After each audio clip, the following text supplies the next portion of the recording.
What makes life truly worth living? Is it the pursuit of wealth, power, or perhaps the echoes of our name in history? What if the answer lies in something simpler, the pursuit of pleasure? From birth, we are drawn to experiences that bring joy, satisfaction, and contentment.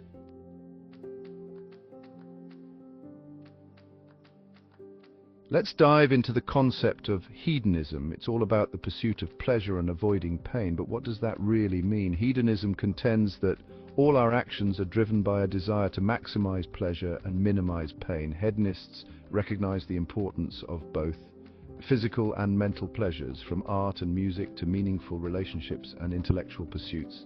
Stick around as we explore this fascinating philosophy. And hey, if you're enjoying this, don't forget to like, share, and subscribe for more intriguing content.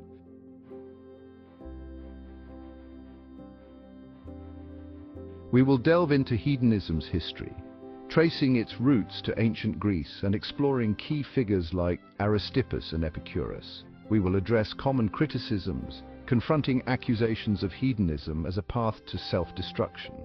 Finally, we will explore responsible hedonism, integrating pleasure into our lives in a fulfilling and ethical way.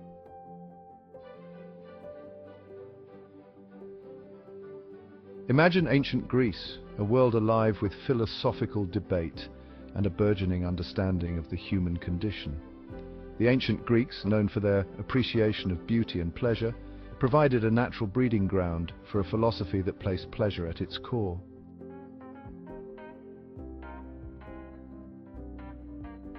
The Cyrenaics, led by Aristippus of Cyrene, believed that the only true good in life was immediate physical pleasure.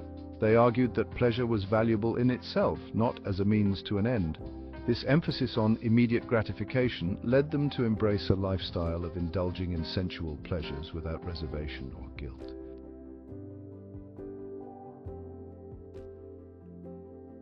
Epicureanism, founded by Epicurus, offered a more nuanced approach to pleasure. Epicurus believed true pleasure was achieved through tranquility, moderation, and mental pleasures. He advocated for a life guided by reason and moderation, seeking natural and necessary pleasures. He cautioned against pursuing wealth, fame, or excessive luxury, as these often led to more pain than pleasure.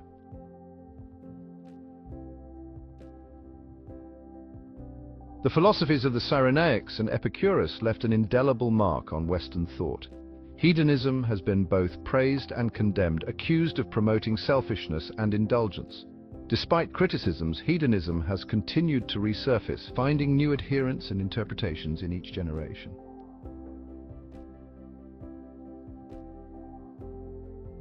Psychological hedonism suggests that all our actions are motivated by the desire to experience pleasure and minimize suffering. Even complex behaviors, from pursuing a career to forming relationships, can be traced back to this desire. This theory offers a compelling lens to understand human motivation, suggesting that the desire for pleasure is a fundamental aspect of the human experience.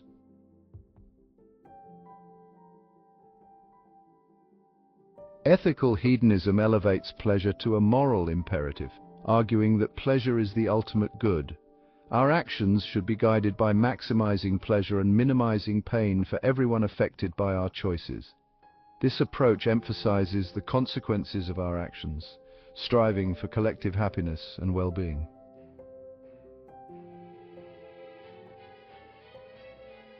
Aesthetic hedonism centers on the idea that beauty is a source of intrinsic good. By cultivating an appreciation for beauty and seeking out aesthetic pleasure, we enrich our lives and connect with something larger than ourselves. This pursuit can inspire active engagement with the world, motivating us to create beauty in various forms.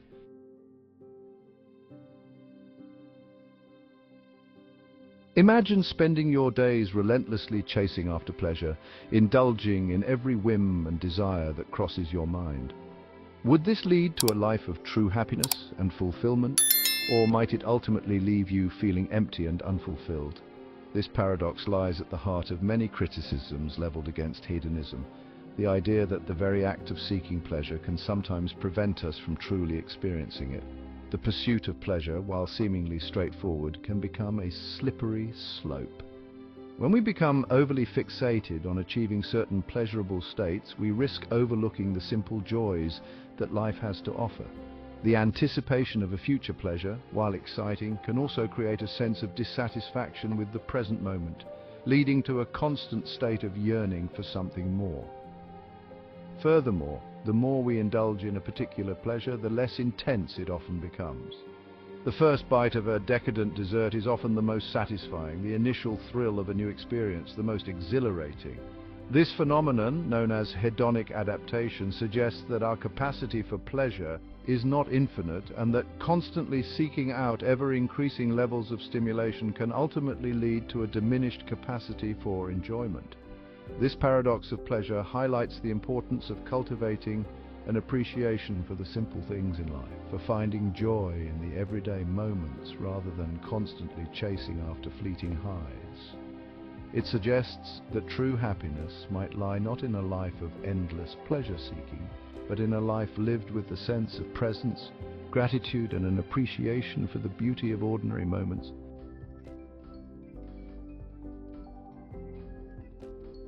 Imagine a world where everyone acted solely on the principle of maximizing their own pleasure, regardless of the consequences for others. Would this be a world we would want to live in? This question highlights one of the most common criticisms leveled against hedonism: the concern that a life solely focused on pleasure could lead to moral relativism, selfishness, and a disregard for the well-being of others. Critics argue that hedonism, in its purest form, lacks a moral compass, failing to provide a framework for making ethical decisions that consider the needs and interests of others. If pleasure is the ultimate good, then what is to prevent individuals from pursuing their own gratification at the expense of others' well-being? This concern is further heightened when we consider the potential for hedonism to justify actions that are widely considered unethical or harmful.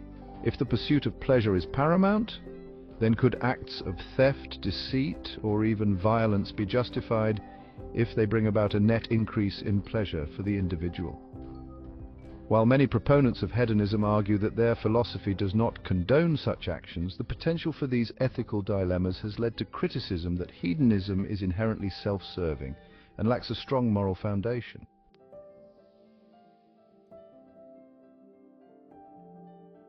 Imagine a life filled with every imaginable pleasure, delicious food, luxurious surroundings, and endless entertainment. Would this be enough to make life truly meaningful and fulfilling?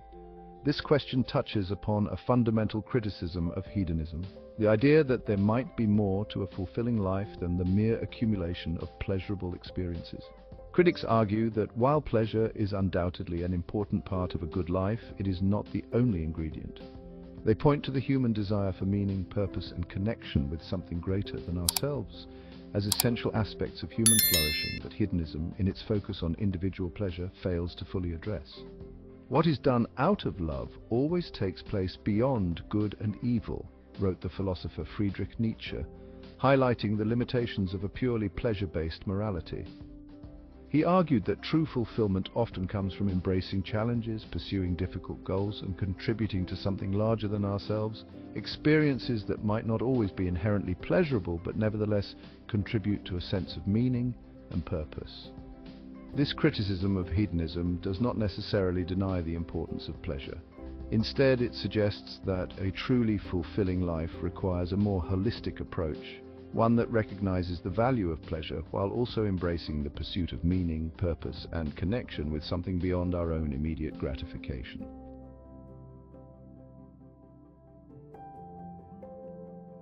The pursuit of pleasure, while a natural and often positive aspect of the human experience, can easily become a source of conflict and even harm when pursued without regard for ethical considerations.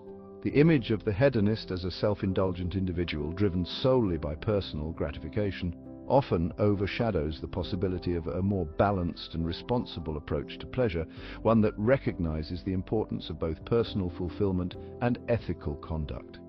The key to navigating this delicate balance lies in recognizing that our pursuit of pleasure should not come at the expense of others' well-being. Responsible hedonism, therefore, requires us to consider the impact of our actions on those around us, seeking out pleasures that contribute to the greater good rather than those that cause harm or perpetuate injustice. This doesn't mean that we must constantly deny ourselves pleasure or live in a state of perpetual self-sacrifice. Instead, it requires us to be mindful of the sources of our pleasure and to make choices that align with our values. It means being willing to forego immediate gratification when necessary, recognizing that true and lasting happiness often comes from contributing to something larger than ourselves and fostering a sense of interconnectedness with the world around us. Responsible hedonism, therefore, is not about eliminating pleasure, but rather about refining our understanding of it. It's about recognizing that true pleasure is not simply about maximizing our own enjoyment, but about creating a world where everyone has the opportunity to experience joy, fulfillment, and a sense of well-being.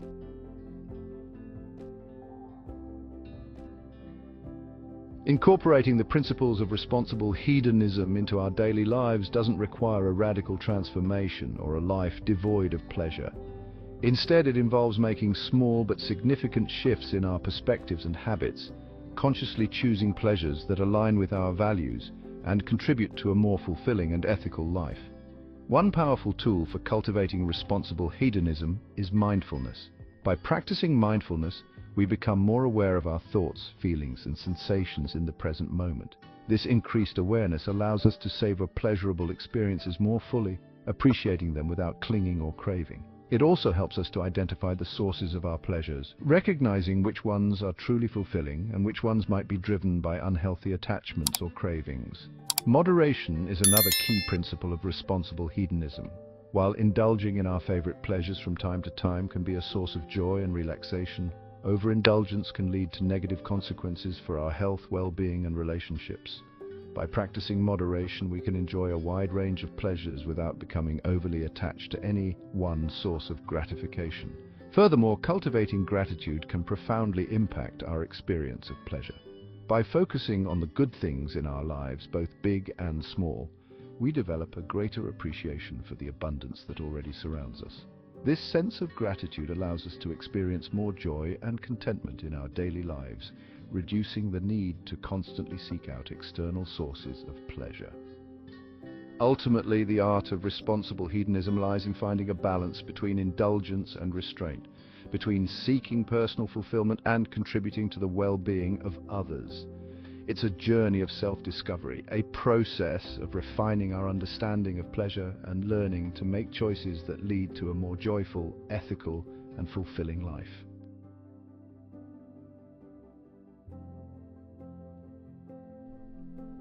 As we conclude our exploration of hedonism, we find ourselves not at a definitive end, but rather at the cusp of a new beginning. The pursuit of pleasure, far from being a simple or singular concept, reveals itself to be a complex and multifaceted tapestry, woven from our individual desires, societal norms, and the very essence of what it means to be human.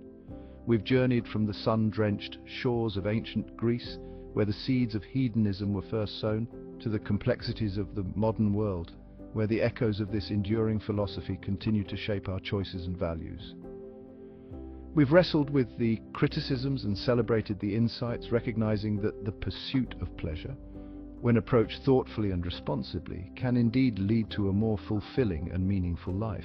The question then is not whether to embrace pleasure, but how to do so in a way that aligns with our values, respects the well-being of others, and ultimately contributes to a world where joy, fulfillment, and a deep sense of purpose are not fleeting indulgences, but enduring realities.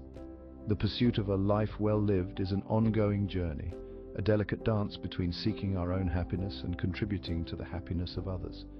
It's a journey that requires both introspection and engagement with the world around us, a willingness to explore the depths of our own desires, while remaining mindful of our interconnectedness with all beings. As we move forward, let us carry with us the wisdom of the hedonists, both ancient and modern, embracing the pursuit of pleasure not as an end in itself, but as a vital thread in the rich tapestry of a life worth living.